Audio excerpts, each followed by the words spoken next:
Hey, good evening, everyone. Hello, and welcome to Alta Journal's California Book Club. It's a thrill to be here tonight for Laila Lalami's The Other Americans, extraordinary novel. We're going to have special guest Danzy Senna, and tonight's host is Alta's book editor, David L. Ulin.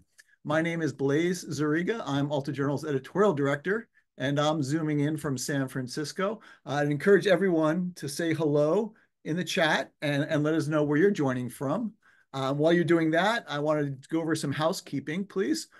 Tonight's event is part of the California Book Club, Alta Journal's free monthly gathering featuring books that reflect the wonderful humanity and diversity of life in the Golden State.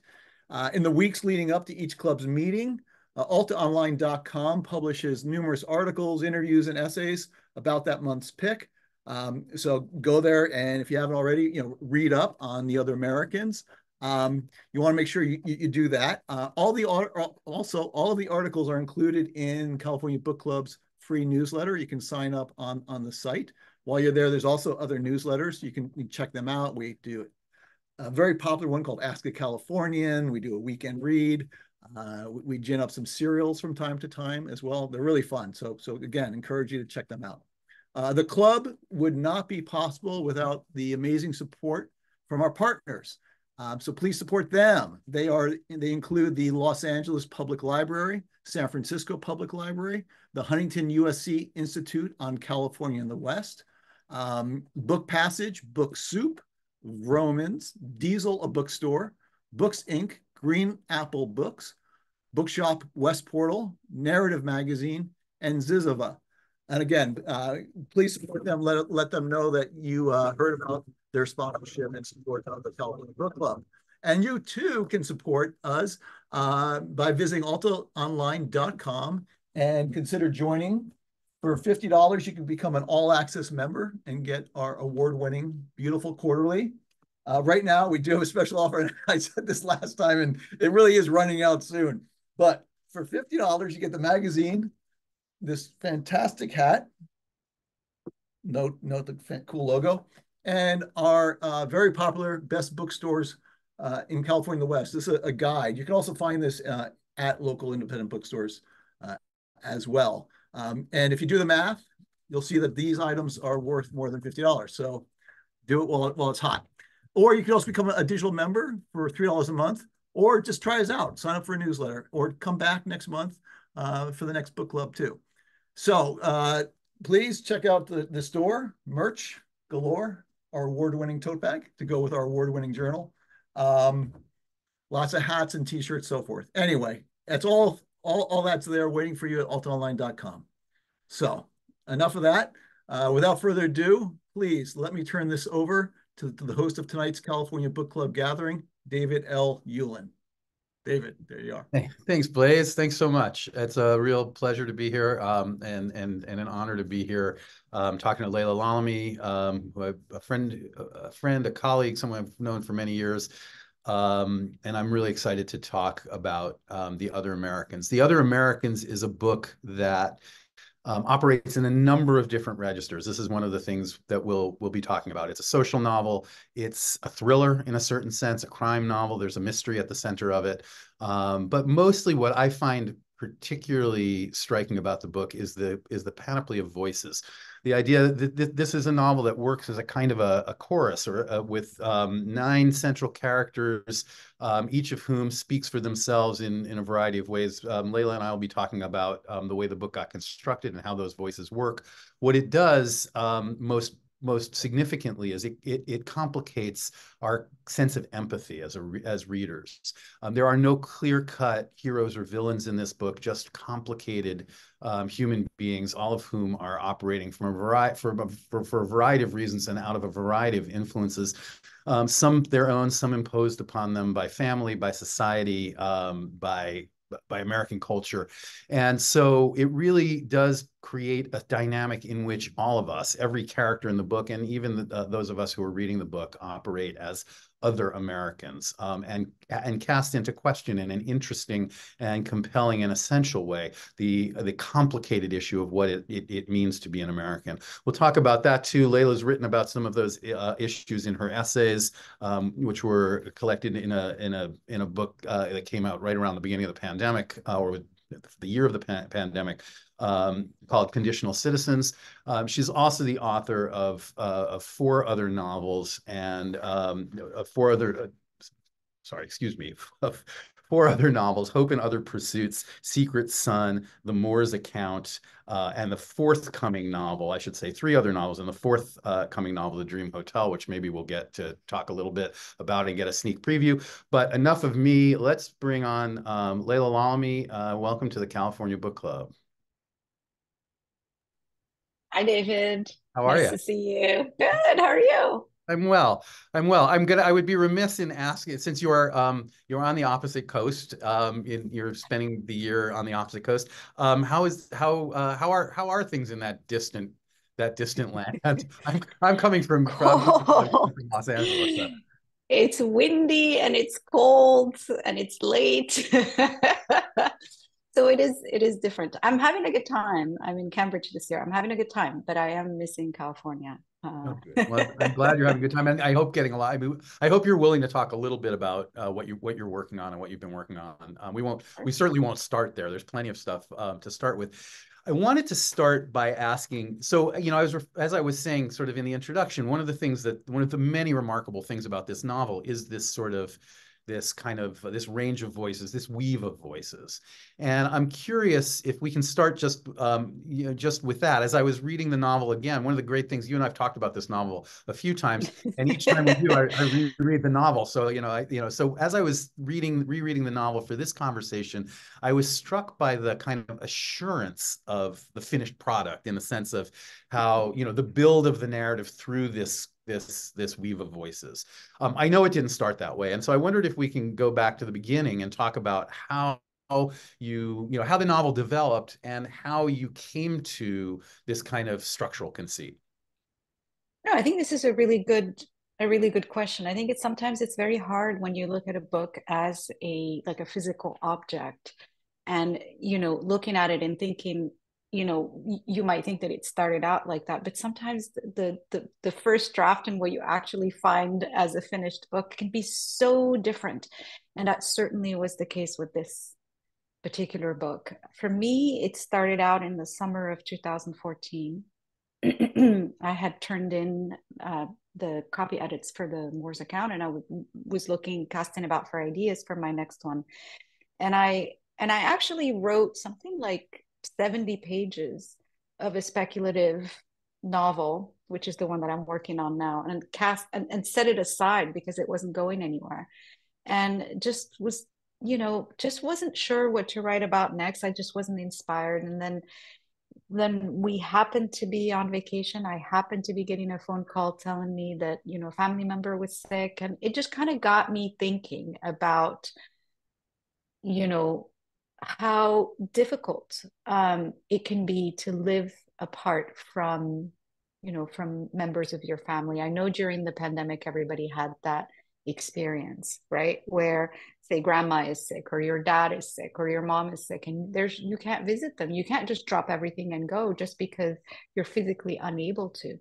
And that very much is the experience of being an immigrant. You live in one country, your family lives in another, and that physical proximity is missing. And that just complicates life, in small ways, but also in very large ways. And so I thought, oh, it would be interesting to write about this feeling, because this is something that I deal with all the time, and to sort of explore what it does to a person after a certain number of years. So I had the idea of writing a novel about a family that is brought together again after the death of the father. And the parents immigrated to the US 35 years earlier. And so when the father passes, the family is brought together, and then we get to see you know, get to spend time with them and see what this decision to immigrate has done all of them, how it has impacted them. And as I started writing the book, I thought, okay, well, the death and grief are such heavy subjects. It just seemed to me that making it into a mystery and adding that element of suspense would keep me interested in writing and knowing what happened next, because I didn't know what would happen next. And also, I think because of what was going on in the country around that time in 2014, it was something that was very much on my mind, sort of the place of Arab Americans and Muslim Americans in this country. So that's how all these ideas sort of percolated. And when I started writing, I didn't want to do a straightforward first person narrative, because I had spent the previous book, I had done one voice, and it was 5 years of research. It's a historical novel. It's a very voicey novel, and I just wanted to try my hand at doing something else, because I get bored very easily. And I'm also trying as a writer to sort of learn how to do new things at a technical level. And so I thought, okay, I'm going to do more than one perspective. And in this novel, which I now imagine to be a mystery, I will need one voice, which is sort of like the detective, one voice, which is the daughter who's, coming back with the family, and one sort of her love interest. Because I thought, just again, it's sort of like, I can't write an entire novel that is all about grief. I need something that also keeps tenderness in the narrative.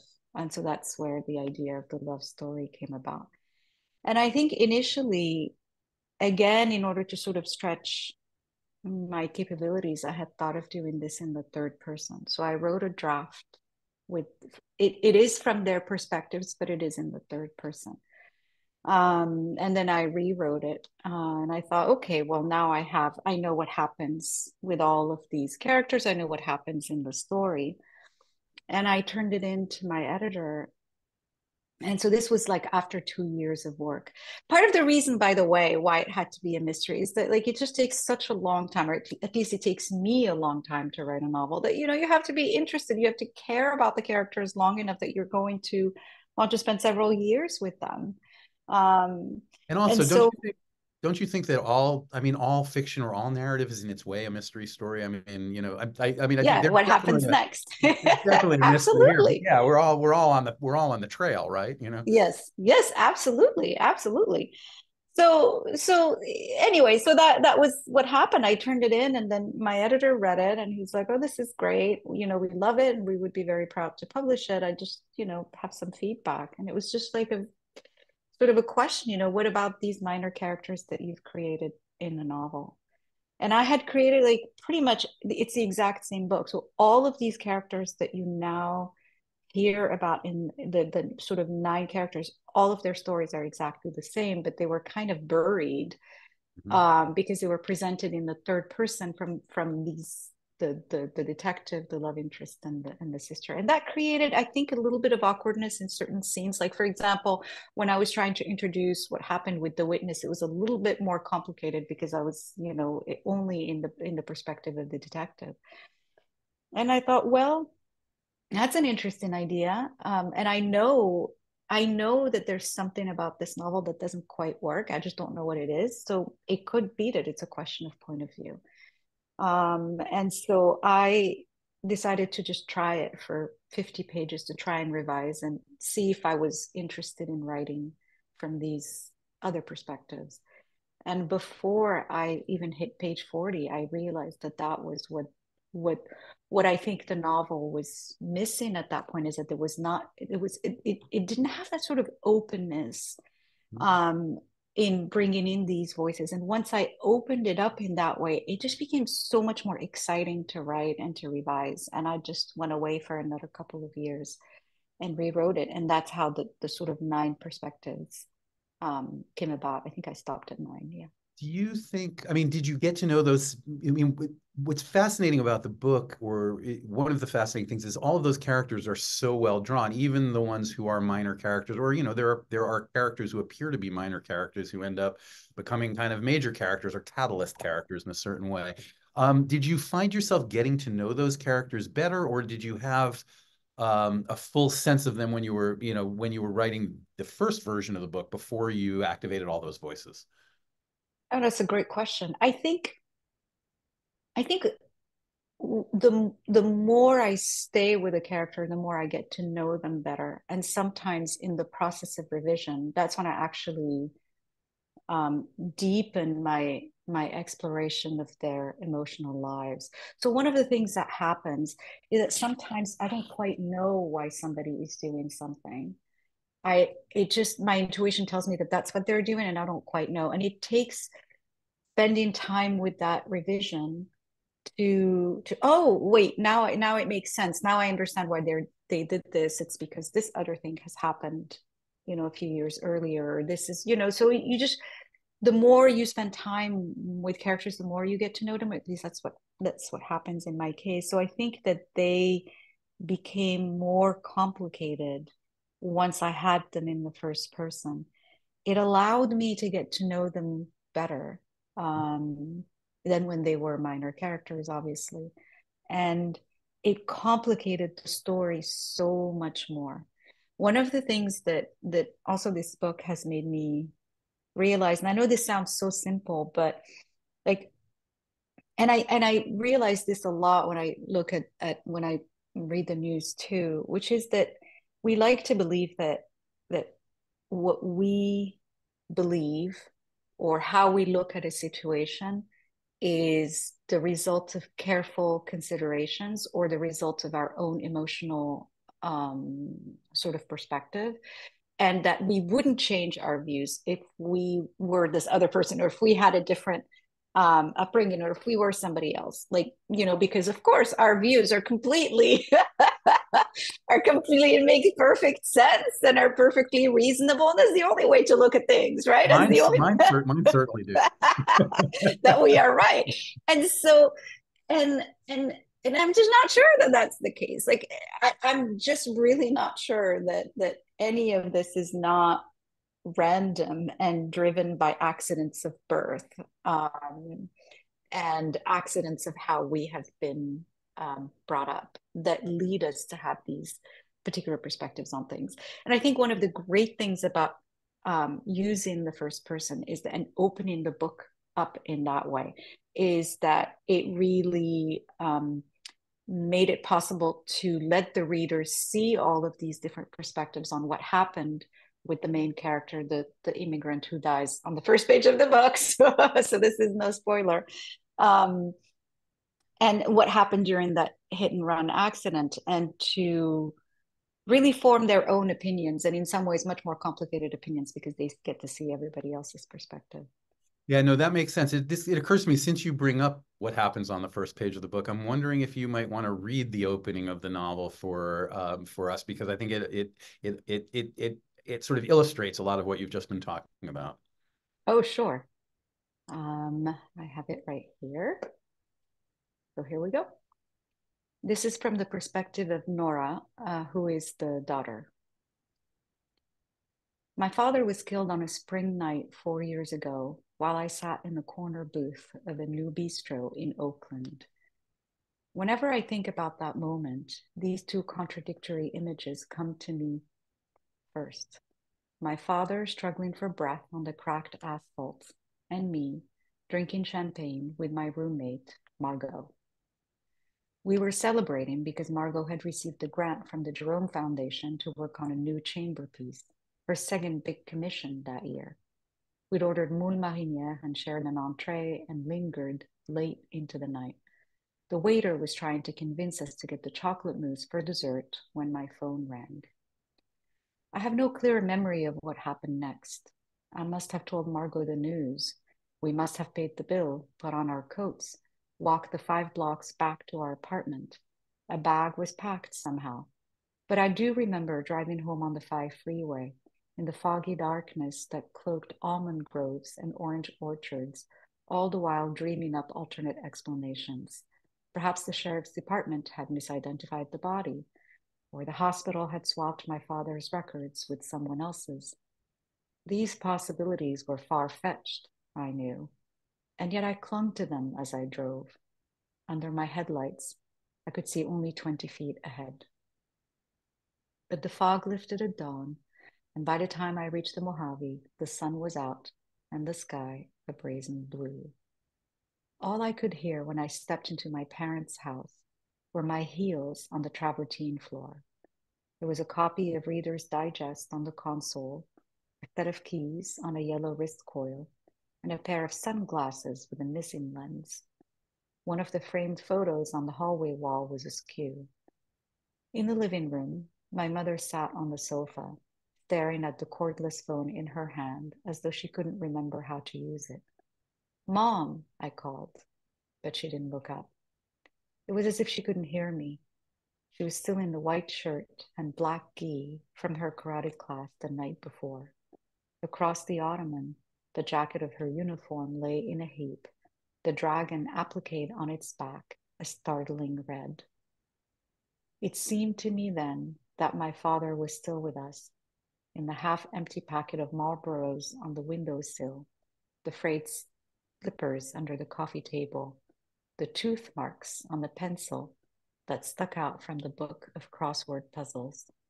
Any moment now, he would walk in, smelling of coffee and hamburgers, saying, "You won't believe what a customer told me this morning." And then, seeing me standing by the armchair, call out, "Nora, when did you get here?" His eyes would gleam with delight. He would kiss me on the cheeks. The stubble on his chin would tickle me, and I would say, "Now, I just got here now." But the doorway remained empty, and pain kicked me in the stomach. Thank you. That was beautiful. It raises, well, first of all, it sets up so many of the tensions and conflicts in this novel, just in those couple of paragraphs. I'm curious, it reminds me of something that you wrote about in one of the essays in Conditional Citizens, where you talk about your grandmother and how you realized at a certain point when you were young that your education and the way you were being raised was taking you away from her, and it not necessarily emotionally, but in terms of intellectual possibilities, in terms of class and those kind of things. And it's interesting because I feel a similar undertone. You have Nora, as the father is being hit in the hit and run, coming out of the diner that he is that supports the family. Nora's up in the Bay Area. She's out with a friend. They're both composers. They're celebrating a commission, and it really does kind of illustrate vividly the sort of the two worlds in a certain sense, and the idea that the family aspiration is to allow access for her to those, or to create access to Nora, but that same access also creates complications for the family. Yeah, So I absolutely. we can talk a Yeah. little bit about that as a dynamic.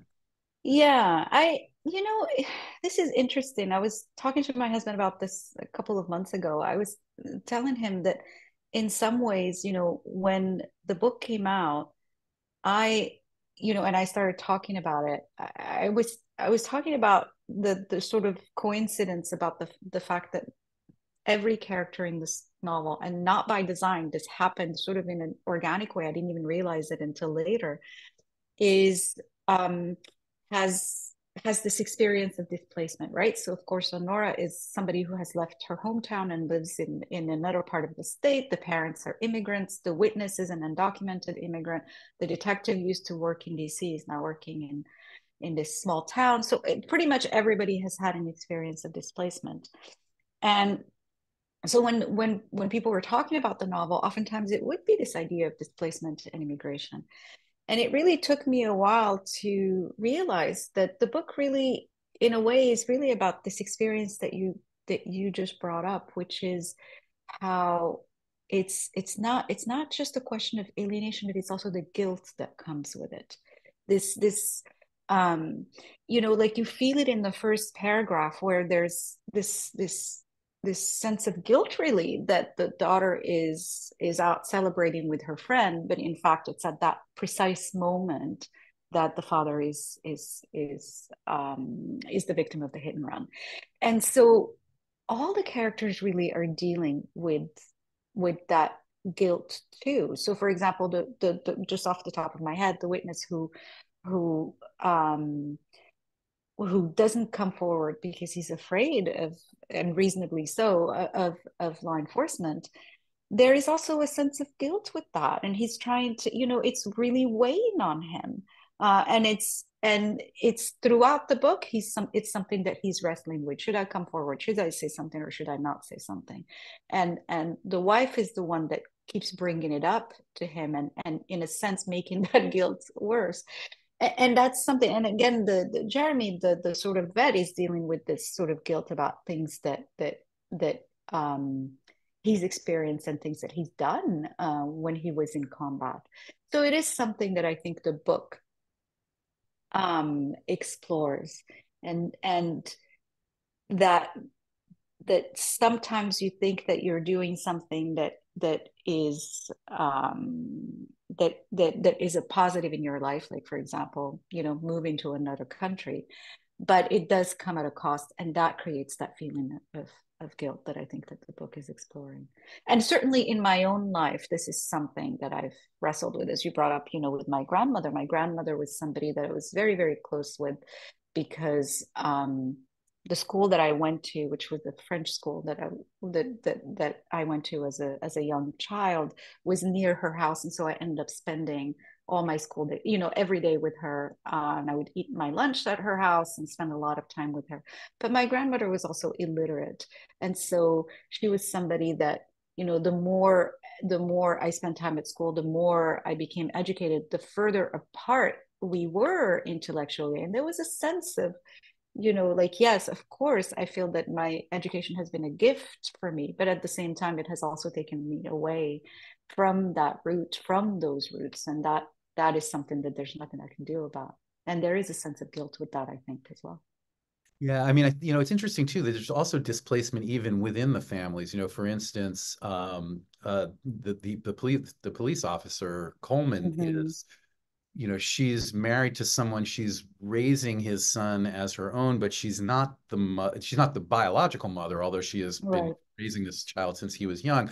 But she's acutely aware of that, and he's an adolescent now. And there's a moment where he says to her, this is not really a spoiler, but where he says to her, you're not my mother," and she feels it like a knife in the chest.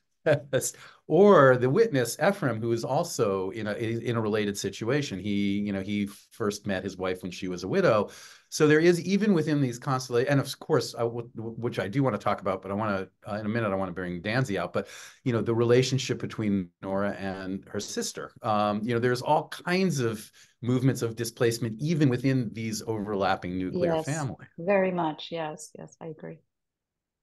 So let's bring out we're about 5:30 now. So let's bring out our guest. The guest for today is Danzy Senna, who's joining us from Los Angeles. Danzy is a professor at USC, author of New People, Caucasia, and has a novel coming out this summer, Colored Television. I'm going to disappear for about 10 minutes while you all talk, but I'll be eavesdropping so I can make sure I'm up to speed on the conversation. Welcome, Danzy. Thank you. So thrilled to be here with Laila. Hi, Nancy. And we're friends and have seen each other in many different places. New York, Vermont, Yeah, that's Pasadena, right. right? I was like remembering all the places I've seen you. And also just remembering the first time I read this book, which was as a judge on the National Book Awards. Oh, that's And right. I was the chair of the judges in the fiction category, and all of us at the moment we were reading this book, we had read like, I don't know, 75 books before this, um, and it was very hard to enjoy reading at that point. And I picked up your book in my state of kind of exhaustion and why did I take on this role of doing this literary citizenship thing, and started to read it, and I was like, wait a minute, I'm happy again. I'm submerged in this story. And um, I just, it was such a profound and beautifully written book. I so admire in all of your books, like your control, your elegance, your attention to detail and language, but also how much that control hides a lot of heat under the surface, and the sort of the more controlled and beautiful it feels, the more I feel this heat rising. And it's just this amazing feat in your work. And in this book in particular, I was so interested in what I saw as a kind of radical pluralism in this book that is something that felt like this antidote to the culture we're living in. And I was just, I was thinking even about, like, have you ever seen Anna Devere Smith's Fires in the Mirror? Her plays where she takes on all these characters and voices, and it's almost like an acting, she's an actress and a playwright. Yeah. Is it the one that was on HBO a few years ago, right? Was it on She's HBO, done a couple. One was about the Yeah. LA riots and one was about the Crown Heights riots. And so I was just interested in how you in all of these voices and the sort of this, how do you do this shape shifting as a fiction writer? Like, do you feel that you're more one character than the other? Like, how does this, is it like method acting? Are you kind of inhabiting each of these voices and finding where you connect to them? Like, I usually write from characters who look and share a lot of sort of traits with myself, but it's not always the character I relate to the most. It's the one that looks the most like me, and people assume it is. So I'm just curious about that process of this radical pluralism and how you pull it off. Yeah. It's interesting that you call it radical pluralism. I kept thinking about how when people write these like sort of immigrant stories, it's often in these kind of like massive big cities, right? Like Los Angeles or New York or whatever. And I just kept coming back. You know how when you're on the Central Valley and you're like driving on the 5 and you see those signs, like sometimes you'll see a sign and it'll be like in Punjabi because there's a community there along the 5 or whatever. And I've always thought like small towns would be a good, like it's such a great place to set a story about an immigrant family. And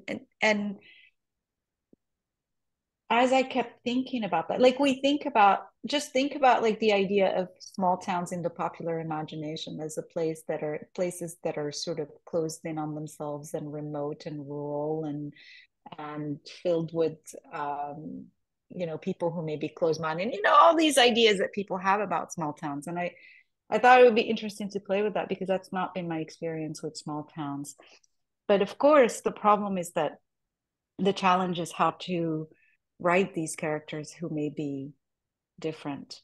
And I think that the way that I approached it with this book is, for some of the characters, it was easy enough to find an entry point. So, for example, the mother, who is an immigrant to the United States, and I'm an immigrant. She's an older woman. I'm an older person. It's easier to have the sort of, when you have like certain identities in common, that I'm like, I kind of know what she's going through because I've been through something like that. So I can use that as an entry point. But that's all it is it's an entry point. And the rest of it, I mean, you still have to create the rest of the characters. You still have to see how she's not me and I'm not her. And I still, still have to use my imagination to kind of create this character. So it could be that it is this sort of similar identity, but in other cases, it can just be because this is a character that I'm just deeply interested in. So, for example, the question of the vet. I remember when the Iraq War started. I remember, the marches. In fact, just online today, I saw that it was the 20th anniversary of the marches of the anti-Iraq wars from March 20th, 2003, that we were all marching in. And it was a war that I just was obsessed with and followed very, very, very closely, and just read so much about it that I felt like this is a character that I think I can write, just because I feel so connected to to the experience that, or at least to the intellectual experience of it, not the physical one, because I know nothing about weapons or anything like that. I had to educate myself about the book. So in that case, it was sort of like, you know, a personal interest in the character. But in another case, it could just be, I kind of know how this character sounds. I kind of know how they talk. So then it becomes the language that's an entry point. So in each case, it's just a question of, I guess with this book, it was a question of finding a place to start. And once I started, and through draft after draft, and waiting and being patient with each character until it got built. It wasn't, I think, as I was telling David earlier, it's like sometimes when we look at finished books, we get so overwhelmed. Like, how do you do something like that? But it's, you know, it's just day after day, you know, by spending time with the character and then paragraph by paragraph and sentence by sentence. God, the patience it takes to be a novelist. I know. Why do that we do this to ourselves? Slow cooker. Yes. I was also looking back at it in the last few days, looking back at the novel, and I was struck by the term "other" in the title, and it was resonating with me in a very specific way because I grew up biracial in the 1970s, and every form I got, you know, you had to pick a race, and I'm half black and half white, and you were not allowed to pick two. You had to pick one, and the only other option was to pick other. And I was thinking of that when I was looking at the title of this book and thinking about that kind of dismissiveness of the word other and the erasure of it, and how your title plays with that. And I was thinking about what it is to be someone who doesn't fit into the binary of American race for you and for me. And how you were exploring that in some ways in this book, or how did the word other kind of land with you, or where did you find that word in your imagination? Well, the original title of the book was something like The King of All Things, which is a very pompous title. And it was from like, I think it was from Heraclitus or something. I don't know. It sounded good at the time. And then I was like, what am I doing? You know, this doesn't quite fit what I'm trying to do. And I tried to come up with a title that would sort of encapsulate something about the book, like something true about it. And I kept coming back to this idea of alienation that each of the character experiences. And the thing about it is that oftentimes you can carry these feelings of alienation, even if outwardly people might think, well, this person feels that they're alienated. Well, that's not, you know, I wouldn't have expected that, but none of us know what's going on inside the emotional, you know, that like inside other people, like they may have these feelings and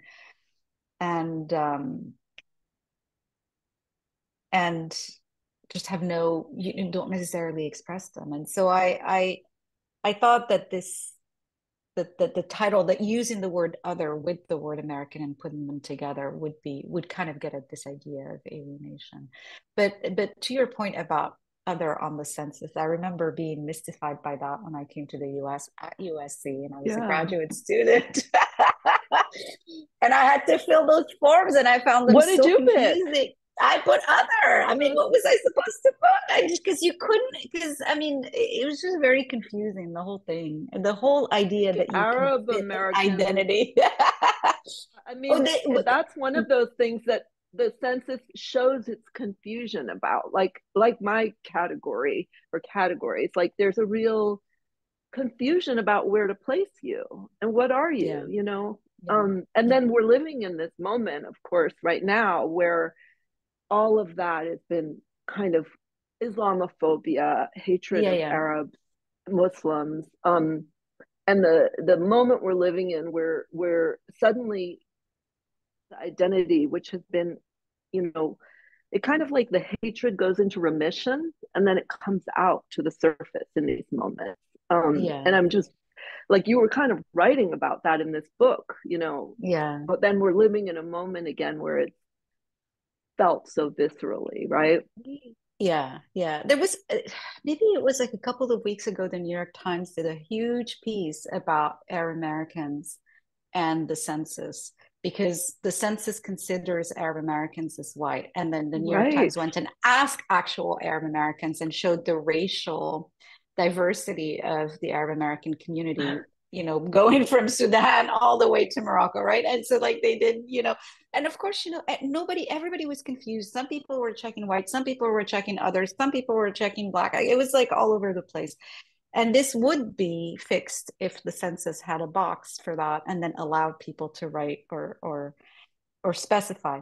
But in any case, yeah, it's this idea that you bring up. This was something that I very specifically wanted to write about in the book, which is that people can seem absolutely, just lovely and warm and friendly and everything is great, and then all of a sudden something comes out of their mouth that you're like stunned. You're like, wait, did I hear that right? Yeah. And that casual otherization or racism towards others, but like just any, like just that I wanted to capture in the book, in the way that the older man speaks, in the way that AJ speaks, like, something that makes you think, wait, did I, like, sometimes like some of the stuff that you hear, you think maybe I misheard, or like you start to gaslight yourself because it seems so insane what people will say. But Yeah. I absolutely wanted to write about that. Yeah. No, and it comes across so powerfully. And I also, you're also a professor of writing. And actually, it looks like I have to No, wrap things up. finish Okay. this. I was just going to say Danzy, finish this. Do this question, and then because I'm actually really curious about this. So I didn't mean to. I'm not bigfooting. So about the role of geography and place in this. And it felt so much like, it could not have been told in any other place but California, Southern California, the desert. And that was part of its beauty, is how much you get to, even the fact of him being killed by a car, felt like this is the perfect crime for this place. And the alienation, the sense of everybody rushing and moving and Yeah. separate by these vehicles. And I was just interested in like the role of geography in your process, and also in your teaching, like with your students who are always on their phones and who don't really live anywhere. Like, do they have a sense of geography anymore, and how important is it to you in the fictional process? It's super important. Like the setting is like crucial to me when I try to sort of like start a story. And the, the as with every novel, like every decision that you make is not just for one reason. It's like there's 4 or 5 reasons why it can only be this. And part of the, so I wanted it to be a small town. And this because obviously I was interested in small towns, but also because just at a very pragmatic level, if it's a hit and run accident, I couldn't really have it be in a big town because there's surveillance cameras everywhere. So it needed to be a small Oh, town. So the yeah. desert was perfect for that. And then personally, the desert was a place that I started to go to like I had lived in California or in LA for 20 years without ever having set foot in the desert. And then once I did, I just fell in love with the landscape. Which came as a surprise to me because I've always lived in like these huge cities, and I never, I've never been outside of big cities. So it was really, I just fell in love with it, with the silence, with the peace of the desert, with the landscape, with the fact that there are actually 4 seasons if you know how to pay attention. And so I wanted to set it just because I love the landscape and I wanted to be able to write about it. And then I thought also for Moroccan immigrants, it was something I could Yes. use and kind of place them there. So there were multiple reasons why the desert, and it was a huge part of writing the book, being able to write about an area that I loved. And then, and I don't know if I answered your question, but That's perfect. And I'll have to get together with you and ask you. We'll have a longer That sounds good. conversation, but That sounds thank Do you. you want to stay on and we can just all, and the three of us can talk, because we can do that. Sure. Okay. Yeah. So I want to come back to this question of, well, what you were calling, Danzy, radical pluralism, which I really like. I was thinking as kind of radical empathy, which is coming back to that question of these voices. A character like AJ, there is a question in the chat, or a question somewhere, about AJ. Someone wants to speak about how you came to AJ's character. On the first read through, he didn't really catch this person's attention. But on the second reading, he was a very interesting character. I think about AJ a lot as almost the exemplar in this novel of that kind of radical humanism or pluralism or empathy, because he's the character, without giving too much away, he is the character. He doesn't speak in his own voice for 2/3 of the novel, really. He comes in, in about 175 pages in, but he's the character who I as a reader am most inclined to make a negative knee-jerk reaction about. But once we get into his voice and his story, regardless of my antipathy, he becomes this dimensionalized human being who has his own traumas and tragedies that have been heavily influential in sort of the way that he turns out. So I wonder if we can talk a little bit about both his genesis and also his role in the way the novel develops. Yeah, this is a really good question. I think it came about, I really hesitated to write from his perspective. But then I really thought about what the book was trying to do, which is to sort of open up the perspective to all these different characters that all belong to this small town, to this community. And I thought, okay, communities are not made up of people that agree with each other on everything, right? That they're not made of people who are all the same. They're by necessity going to be diverse places in all kinds of ways, in ways that you might like and in ways that you might not like. And if that's the case, how could I be writing this book without also having space for this guy who I wouldn't particularly want to know, but he is part of this story. And so then I faced the task of having to put him into the story. And since the story is all in the first person, that meant writing about him in the first person. And that was a challenge. And I think the way that I handled it was to, as you say, bring him in a little bit later, and just enough that we kind of get a sense of who he is, the kind of relationship that he has with Nora, the kind of relationship that he has with his parents. So we get to know him a little bit, but he's not like a central character, but he is a part of the story, because I did feel that he was a member of that community. He was a member of that small town. So therefore there was space for him to, even if we don't, even if he's the kind of person who will say the things that Danzy and I were talking about earlier, but he says the quiet part out loud. That's yes. I mean, another character who operates that way too is the sister, is Selma, who comes, who we see, but we see always through a perspective, someone else's perspective. And interestingly, stylistically, when she has there's the one chapter where we get her perspective. That's the chapter you chose to write in second person. And I wonder if you can talk about that as a decision. Also. Yeah, well, this was just sort of one of those times, like, how I was mentioning it earlier, where you start writing and you don't necessarily know why you're doing something, but you do it because it seems like it's fun. And so, so Wait, with this, there's fun that comes into play when you're writing. I don't think I'm familiar with that part. Sometimes.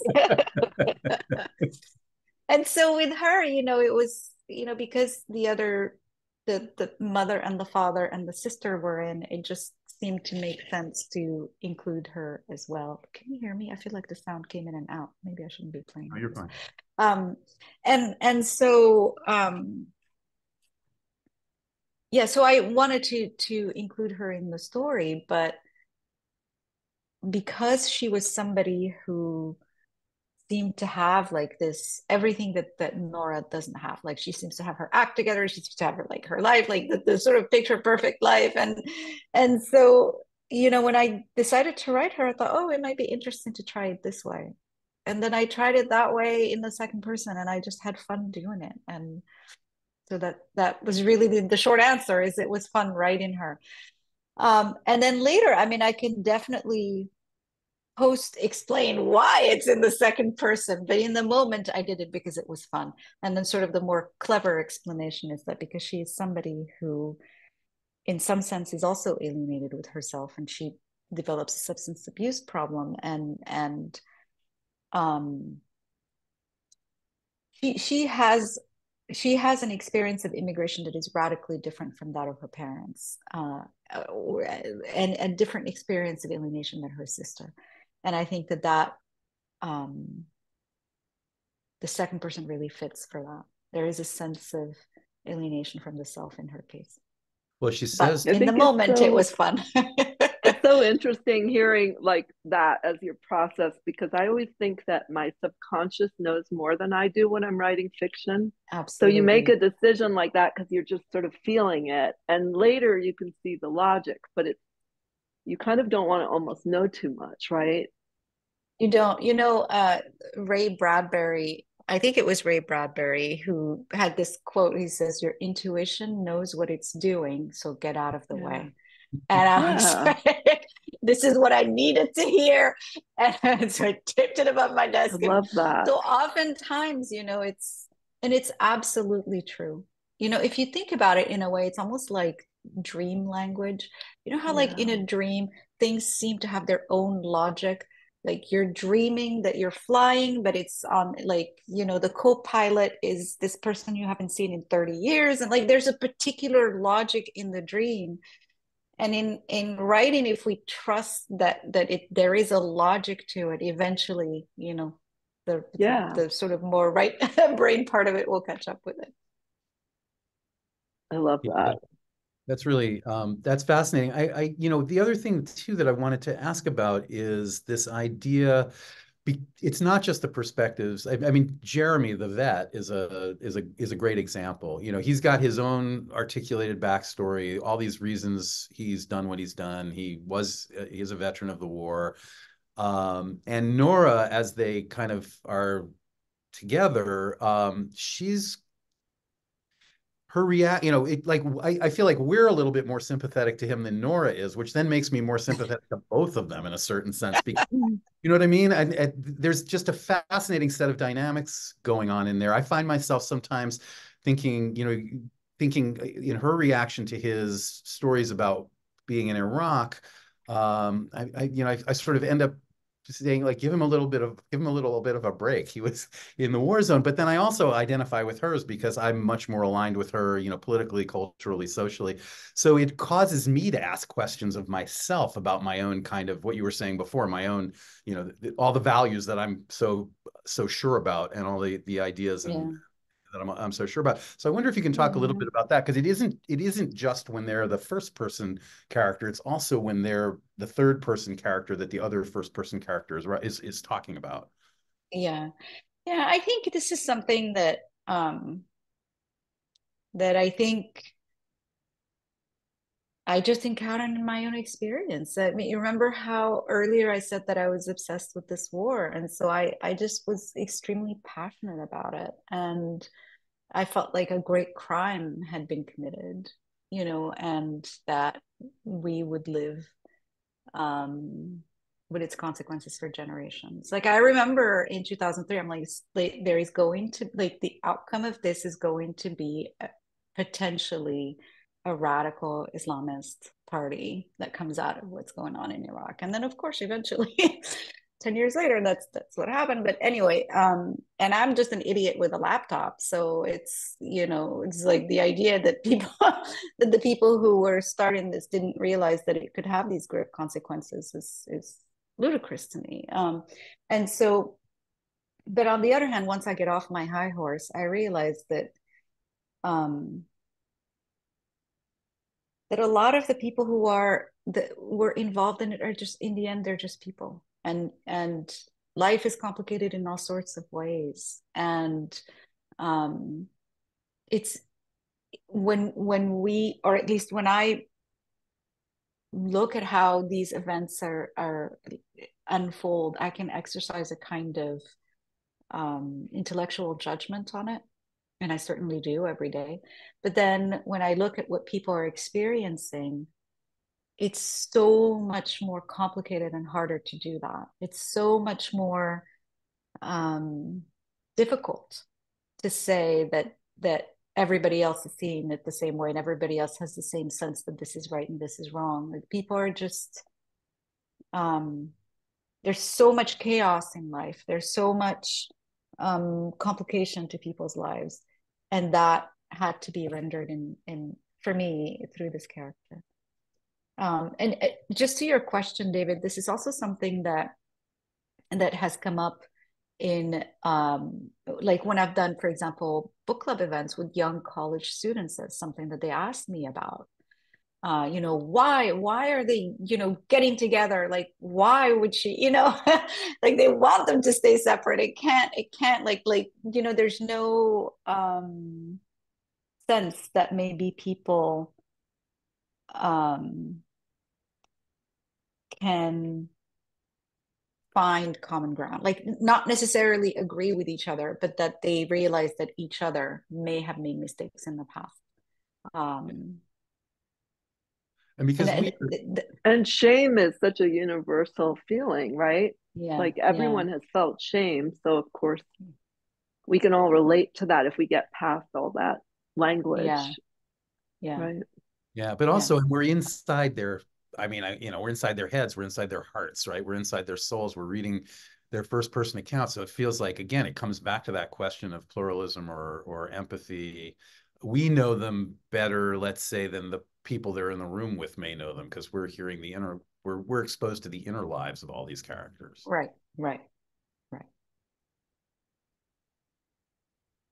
What about the presence of the father's voice? So the book begins, as we know from the reading, with his death is in the first sentence, the first sentence of the book. There are a number of passages where he essentially comes back to speak. I don't know how else to put it, to speak from beyond the grave, and which I love as an idea. Like that's my great fantasy in life, is to be able to speak from beyond the grave. But it's like Hamlet or something. I'm curious about that too, as a kind of it's a terrific narrative device. And I hesitate to kind of make too schematic your creative decisions, but I'm wondering about how that evolved and how you first identified it as useful. I think it's really, really useful narratively. Again, it was one of those things that, how I said earlier that I was rewriting, and then before I hit page 50, I was like, oh, okay, this is much more fun, much more alive, much more full of energy. This character was one of the ones that I had tried to write. And again, because it seemed like it'd be interesting to do it, why don't I just try it? And I tried it, and I was like, I know it's kind of weird that he said, but I kind of like it. And so I just went with it. And I've been asked, how does that work? I'm like, it's fiction. I get to do that. And yeah. And time, go ahead, sorry. No, I was just gonna say it was something that I thought would add something to the story, that not including him, so basically the question was, should he be a first person character? Should he be one of the ones that I include in the story, or should he not? And I just felt like his presence added so much to the story, and it just made it much more complicated, and it just opened such a window into their lives that the sister and the mother and the daughter didn't know, but the reader gets to know. And I really very much like that. And so that was why I included him. So this is for both of you in some way, because this is a question I'm concerned. I mean, it's definitely something that I think about in terms of this novel, but I think about it a lot in terms of fiction. Like time is all, there's so many different registers of time in this novel. We're back in Morocco in the late 70s and early 80s, where the parents are political radicals, where we have is sort of narrating his own experience from beyond the grave. We have the bulk of this unfolds in 2014, but there is, there's a sense of characters looking back. When you first introduce the detective, she's thinking back on this case as it's something that had happened, 4 years or so in the past.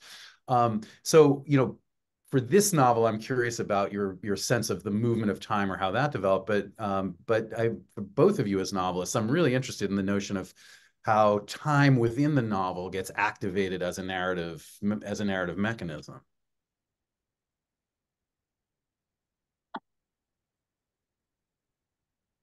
I'm not. Would you mean? I mean, we're that? moving back. We've got memory. We've got memories of Iraq. We've got the father speaking for himself. We've got the mother remembering what happened, in Casablanca. We've got, right, we have this being written retrospectively in a certain sense, or narrated retrospectively by the characters. But in fact, there is that ticking clock of the mystery. So it's also moving forward in time, even as it's looking back in time. Is that clear? Yes. This is a central question, and it's actually a central question in every novel. Is like, how do you pick the sort of like starting point, and how far away you are from the moment of narration versus the moment of the event. And one of the things I wanted to do is have a narrator that had just enough perspective on the events, because the events are narrated in the past tense. So when the novel opens, we find out that this happened 4 years ago. And the reason I did this is I wanted my characters to have a little bit of perspective, a little bit of time in which to sort of interpret these events and put them within the context of their own lives. This book that I'm working on right now is actually in the present tense. So the character has no time. Like the character is experiencing the event and has no time to spend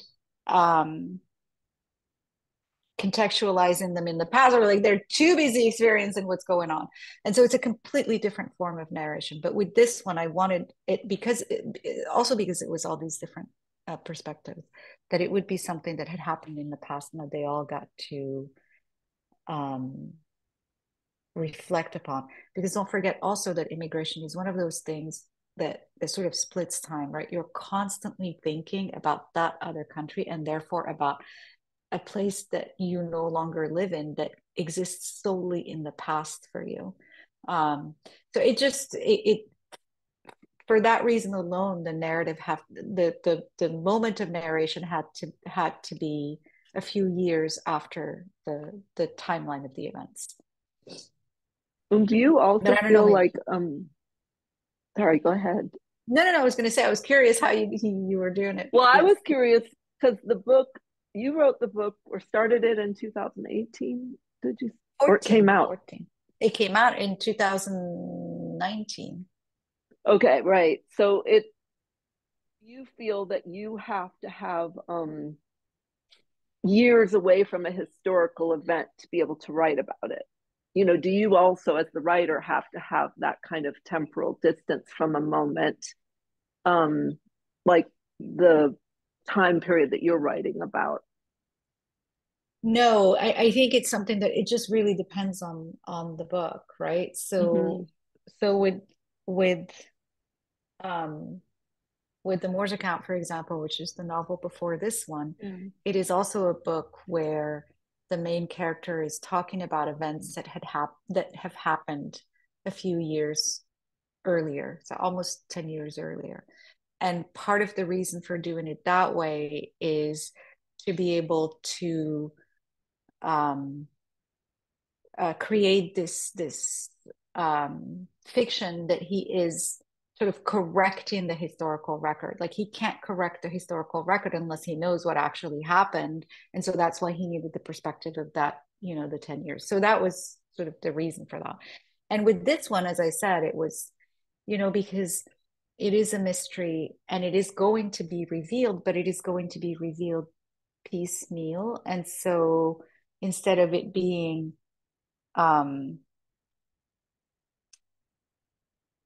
experienced in the present, it's experienced in the past. So it's I wanted them to have time to narrate, because it's also like, why are they narrating this story, right? Like, they're talking about their experiences of this hit and run. Let's imagine that, for example, they're all being asked for whatever reason to talk about this guy that they knew 5 years ago, and then everybody starts that narration about something that happened 5 years ago. But with this new one that I'm working on, it's in the present tense, so there's not that advantage of time, and it is a headache, because it's a completely different way of doing things. There is no the character does not know more, like the reader and the character know about the same, if that makes sense. Yeah, it's almost like more filmic, like you're in a yes in this new one, present. but with the others, in it's your new not. one. Yes. Yeah, right. But I was just thinking about, like, 9/11 and the Iraq War, and how people were writing novels the year after 9/11, and then they were writing about the Iraq War. Novels were coming out like that year, and I was like, have we had time to process this? You know what I mean? Like, I think we don't even know the full story when it's happened last year. And what you were saying about, like, we're going to be paying the cost for this for decades. And so you wrote it at a time when you could see that cost already. It was far enough in the distance that you could see the sort of waves of trauma and consequence, right? Yeah, it's funny because when the book came out, so I started working on the book in 2014, and then the book came out in 2019. And one of the first questions I got asked is like, "Is this about Trump?" I'm like, I wasn't even aware. Right. Right. In 2014. But there is that lineage there. I mean, we could trace a line from 2003 to 2016. Of course, This has been a fascinating conversation. Unfortunately, we are out of time. I've got, we made it through about 20% of my questions. So, we can do mine too. The extended dance remix. But I want to thank Laila Lalami both for this magnificent novel and for being here, and your generosity in this interview. And Danzy Senna, thank you for being a part of it too. Thanks to everybody who was here. I'm going to bring my friend and colleague Blaze back on to take us out. But thank you all for being here, and thank you. Here's Blaze. Thank you so much. Oh, wow. Thank you, everyone. Thank you, Laila, Danzy, and David. What an extraordinary evening. As earlier, tonight's program will be recorded, and it will be up on californiabookclub.com either very late tonight or first thing in the morning. And everyone who attended tonight's program will receive a thank you note in tomorrow's email with links to all of the cool and brilliant things that were discussed tonight. And be sure to join us next month, please. On April 18th, we'll be discussing Jessica Hagedorn's amazing novel, The Gangster of Love. And then in May, we will be joined by acclaimed poet Gary Snyder, The Practice of the Wild, and also Rip Rap, two books for the price of one evening. And don't forget, please, the special offer, and I'm not kidding, $50 to receive the all access to print and online, our award-winning quarterly, as well as get a California Book Club hat, show the world what a good little reader we all are, and as well as the best bookstore guide to the bookstores in California West. I can't find it. It's somewhere on my desk. So thank you for bearing with me on that. Or again, just come to the site and sign up for $3 a month, please. And then finally, we're just grateful that you're here tonight with us. It's always wonderful to see people coming in from as far away as Houston and Hong Kong and Brooklyn and Morocco. So shout out to you all. At the end when I stop speaking, there'll be a 1-minute survey that pops up. I'd really appreciate it if you could fill out those questions. Thanks again, and we'll see you next time. Take care, everybody.